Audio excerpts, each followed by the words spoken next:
Jeigu žiūri į žvakes ir galvoji, kodėl jį kyla, o po minutės apsiverčia, šiandien paaiškinsiu, kas vyksta už žvakės. Labai paprastai. Bid, ask, market orderiai ir kaip iš jų susidaro žvakė. Po šito video tu žinosi 4 dalykus. Kas yra bid ir ask, kas yra limit ir market orderiai, kodėl tik market orderiai judina kainą, kaip iš sandorių susiformuoja žvakė. Taigi, kiekviena platforma turi order booką, kuriame matosi visi orderiai. Bet jeigu atsidarę savo order booką matote kiekvienoje pusėje tik po vieną skaičių, reiškia jūs turite level 1 datą ir kad matytumėt visus limit orderius esančius, jums reikės level 2 datos. Dabar pradėkime apie bid ir ask. Čia yra bid pusė, ask pusė. Tarp jų yra spread. Bid pusėje yra pirkėjai, kurie sako, aš perku už šitą kainą.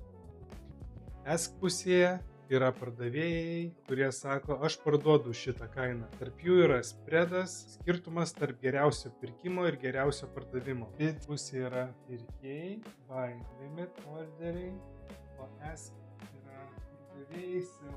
Dabar pavedimų tipai. Čia prasideda visa mechanika. Limit order laukia, market orderiai, agresorius. Taigi, limit pavedimas laukia, jis sako, noriu šitos kainos. Market pavedimas vykdo dabar, jis sako, man reikia įvykdyti iškart. Kaina grafike yra paskutinio įvykusio sandorio kaina.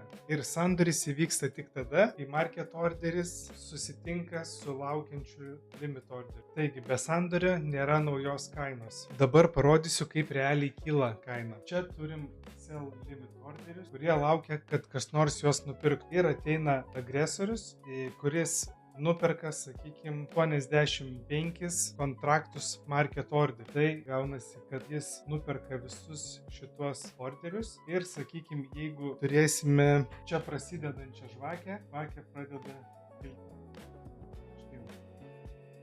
O jeigu iš paskos ateina agresorius iš sell pusės ir, sakykime, daro sell market 25 orderius, aišku, order bookas užsipildo iš karto, bet kad paaiškint, nukala šituos bid ir žvakė apsiverčia nuo atsidarimo atgal ir tampa raudona, palieka wiką. Ir svarbus dalykas, kad žvakė užsidarė raudona, tai nereiškia, kad selleriai laimėjo. Tai reiškia tik tai, kad per tam tikrą žvakės periodą, sakykime, čia 1 minutę, žvakė tiesiog užsidarė tam periode raudona. Bet tai nereiškia, kad selleriai laimėjo mūšį ir dabar marketas kris. Dabar greita santrauka.